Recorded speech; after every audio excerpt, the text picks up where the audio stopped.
that they forget about, the working class. And for whatever reason, Donald Trump speaks to the grievances of the working class in a real way. And Trump doesn't speak to, he lies to. He's a businessman. He's a con artist. That's literally what he's good at, is telling you what you want to hear. Like his whole entire candidacy is just telling his base what they want to hear.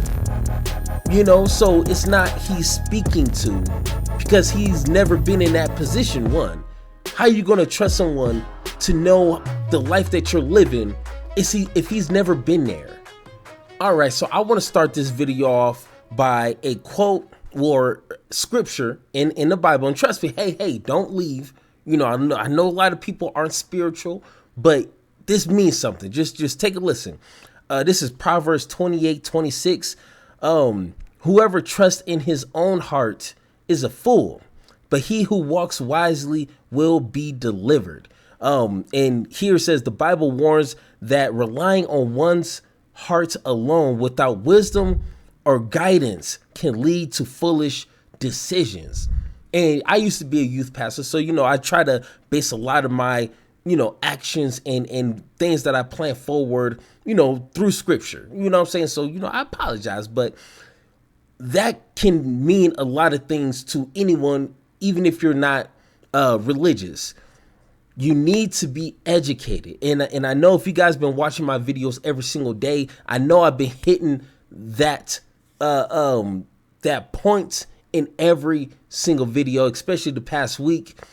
But it's important that you are educated in anything that you do before you make decisions. If you're basing everything off of emotion and you're just doing things sporadically and just off the whim, sometimes that could work. You know what I'm saying? Like, I got married only knowing my wife for 1 month. We got married. Boom, there it is. And that was 15 years ago. So sometimes you can do some things that just off the cuff don't make sense without a plan. But when it comes to important things like politics and voting, you have the opportunity to not only screw up the life, the 5 years, 10 years of you living and working and paying bills, but you can have a ripple effect that affects your kids when it comes to climate change. If you put in an administration that doesn't believe in science and facts and stuff like that, then the decisions that they make within 4 years, 8 years can have an effect that can't be reversed. And your kids is going to have to deal with those consequences. And all because you voted for the wrong person. It could be that easy. Your vote is giving these people tremendous power over you in generations to come. So I think it's only fair that we take time to educate ourselves in these types of decision making. Right? You know what I'm saying? So let's go ahead and hear Charlamagne the God. I don't know why a lot of people in the comments is hating on this dude. 9 times out of 10, he knows more about the political conversations than a lot of normal people do. You know what I'm saying? So let's take a listen. So look, this was obviously not the result you wanted, but I've heard you say you're optimistic today. Why? Because I have no choice but to be. I'm an American. I live in America. I'm not one of these people that's out here saying, oh my God, if Donald Trump becomes president again, I'm going to move. Where am I going? Yeah. I'm here. And, there you go. I do believe in the future of this country because I have no choice but to. I think what the vice president said in her concession speech was right on point when she said, the light of America's promise still shines bright. I have no reason to feel otherwise. I'm gonna wake up, and just be all doom and gloom and tell everybody the world is ending. It's like, no, Americans went out there and it was a free and fair election and they made a choice. And now we all have to deal with, the consequences of that choice. And whether we like it or not, Donald Trump is the president of the United States of America. I know it feels like the divided states of America. Right. And even still hearing that, you know what I'm saying? Like, I'm just going to be honest with you. Like, it really sucks hearing that. And not only because he's a racist bigot who only cares about himself. We know that. Duh. But it just sucks that the policies that's going to be implemented, which, we only have a handful of policies because he never really elaborated on much. So we're kind of just like living life and just kind of seeing what's going to happen, which sucks, So it's just unsettling knowing that we don't know what's coming within the next 4 years, but we have to be ready. You know what I'm saying? And if you stay ready, you don't have to get ready. So that's what this channel and just what I'm doing on a personal level. So over the last, several years, but it is still the United States of America. So that's what I'm looking for us to do. We got to unify in some way, shape, or form. You were out there. I saw you at the convention in Chicago. You interviewed Kamala Harris a couple times. Were you surprised? That she lost? Yeah. I'm not going to say surprised. Surprised isn't the word that I would use because it's a toss-up. Like, it was going into the election, they were neck and neck. I think that she needs to get a lot more credit than she probably is going to get because the campaign was dead. Literally. With Biden. Oh, yeah, the campaign was dead with Biden. I know people make a lot of jokes about the whole Weekend at Bernie's thing, and they would say things like, I would vote for Biden if he was a corpse. Well, he damn near was. And, there was no life whatsoever. And I think that the vice president made a lot of people sit up on the couch and pay attention and at least be curious. With Biden, everybody was just knocked out. I do got to give credit when credit is due. Everybody and their mama, even probably Joe Biden, wanted to get out, like just, hey, I don't want to do this.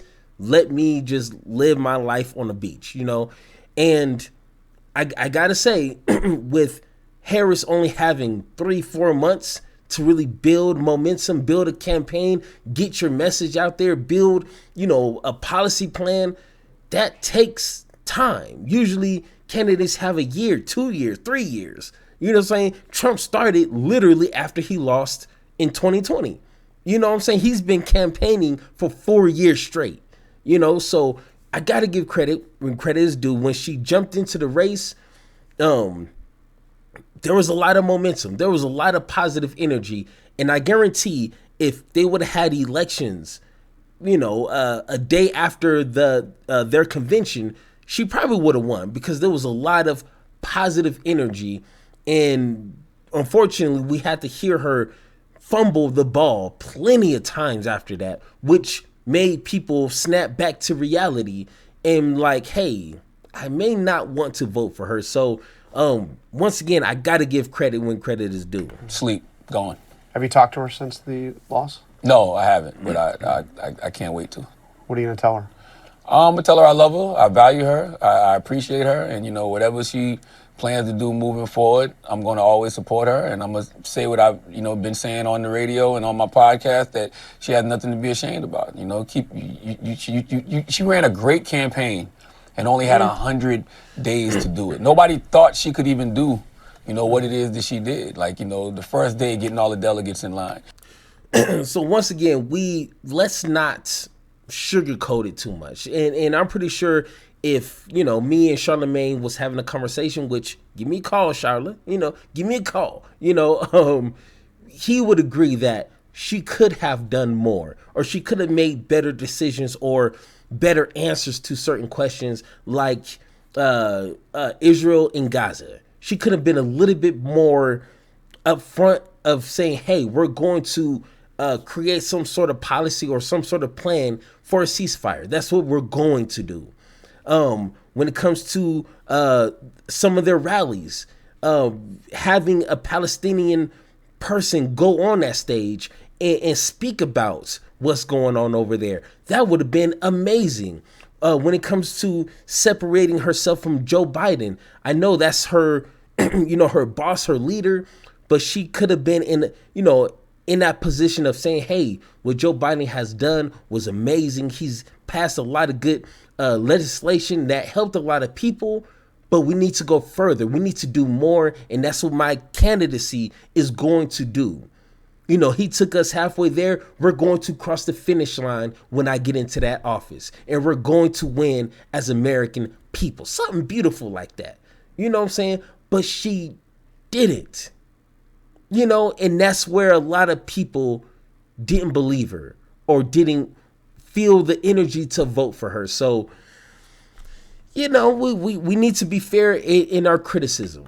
You know, raising the money that she raised, you know, digging the campaign out of a hole to where they were neck and neck on election day. And she inspired a lot of people. Like I got 4 daughters, and my 9-year-old and my 6-year-old, when I'm watching, you know, This Week ABC on Sunday morning, or I'm watching CNN or Fox or MSNBC, they're coming in and they're asking me questions about Vice President Kamala Harris. And they were, are you going to vote for the Vice President, Daddy? Yes, I'm voting for the Vice President. And when she lost, they were upset that she was lost. So, you know, she did inspire a lot of people, and it was a historic campaign. What do you make of the demographics here? I mean, Trump got 1 out of every 3 voters of color. No. Yeah. 1 out of 33%. No. Really? Yeah. No. When you say color, you mean like black, brown, everything. So what he meant was non-white. And if you look at the numbers, hopefully I can remember to put that up here. If not, just Google it, damn it. When it comes to the black vote, he only got 13%. And when it comes to breaking that down even more, black men only voted 30-something%, or around there, 31%. So black folks, we did what we needed to do. Okay, I mean, you know, I don't want to say nothing much, but black folks, we represented, and we made sure that we voted for the person that has our best interest. And we can have a conversation about that. You know what I'm saying? I'm not saying that just to say, hey, we voted because she's black or she's, you know, a woman. Her policies is what we voted for. Trump doesn't have much of a policy plan except for like make America great again. Like that doesn't mean nothing. That's not a policy, you know? So when it comes to the Mexican folks, that's a whole nother story. My wife, she's Mexican. She talks to her mom and dad, her siblings, and that might be a conversation we need to have, because misinformation and vibes and emotions is what made them vote for Donald Trump. Nothing else. Nothing about immigration, nothing about the economy or inflation or money or wages, none of that. So, I don't know. There you go. Oh, well, I think that, you know, people have different issues that they care about. And I think that there's nobody out there that's a single issue voter. I think some of this is a backlash to race and gender and identity politics. But, man, most people, they just care about keeping food on their table and keeping a roof over their head. And I think sometimes people forget about that. I think that they forget about, you know, the working class. And for whatever reason, Donald Trump speaks to the grievances of the working class in a real way. And Trump doesn't speak to, he lies to. He's a businessman. He's a con artist. That's literally what he's good at, is telling you what you want to hear. You know, like his whole entire candidacy is just telling his base what they want to hear. You know, so it's not he's speaking to, because he's never been in that position. One, how are you going to trust someone to know the life that you're living if he's never been there? Like at all, not even on accident. He doesn't walk up into the hood or impoverished areas, not even on purpose. So he's not speaking to, he just knows how to play it up. He's literally a TV actor. That's what he does best. You know, and unfortunately, the Democrats, Harris, they didn't actually speak to the working class. They were doing a bunch of other nonsense with Cheney, but they didn't do a good job at speaking directly to the people with solutions to their problems. That's what happened.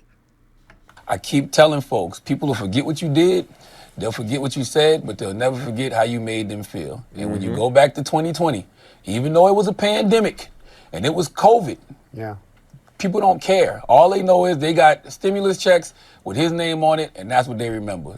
And so people think about that. When you have conversations with folks, they be like, yo, I remember how 2020 felt. And they think that they're going to feel that, you know, in this next term. Yeah, I mean, how do you explain? I mean, he obviously swept the battleground states. He drove up, you know, turnout around the country in Republican areas, but he did much better than he had done before in places like Chicago, Brooklyn, Queens.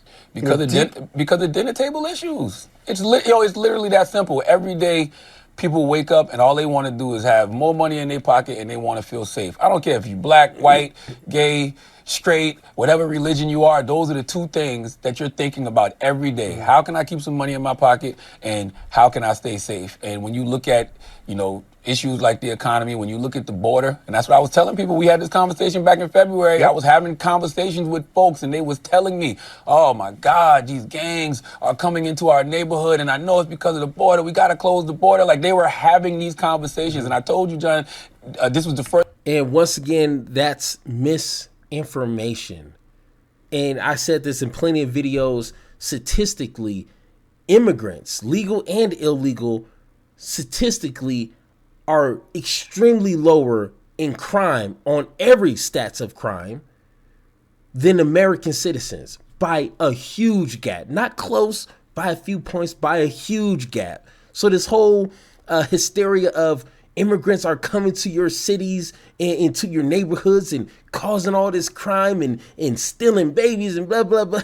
No, by a very small percent. And if you look at the past 15 years, I think, 20 years, the decline in immigrant crimes have been going down, decreasing. So where are these Republicans getting their stats, getting their talking points? No, of course they feared you into believing that. And if you don't understand that you might have to look up some things and just to see if it's true, then you're going to be repeating those talking points and having no idea what you're talking about. I probably made like 20 videos talking about those stats, but you don't hear me though. You know, First time in my life that I heard people in my community, black people, brown people, having those conversations. So that was going to be an issue. They felt like things were safer. They felt like the border was safer, you know, under Trump. And by the way, it's not like the Democrats didn't want border security. They just didn't know how to message it right. Build the wall may sound elementary, but you know what that signals to people? Border security. That's it. Yeah. Nothing more, nothing less. Don't complicate it by saying, oh, we got to have the most comprehensive border plan. And, you know, there's a bipartisan, you know, border bill that Democrats and Republicans couldn't agree on. And Donald Trump shot it down. No, Trump is saying build the wall. And when they were telling you that it was a problem, y'all was saying, no, it's not a problem. Let's create sanctuary cities and let's bring, you know, the people into our cities. And so when they started putting those, you know, illegal immigrants on the buses and on the planes and sending them to those sanctuary cities, what did they say then? No.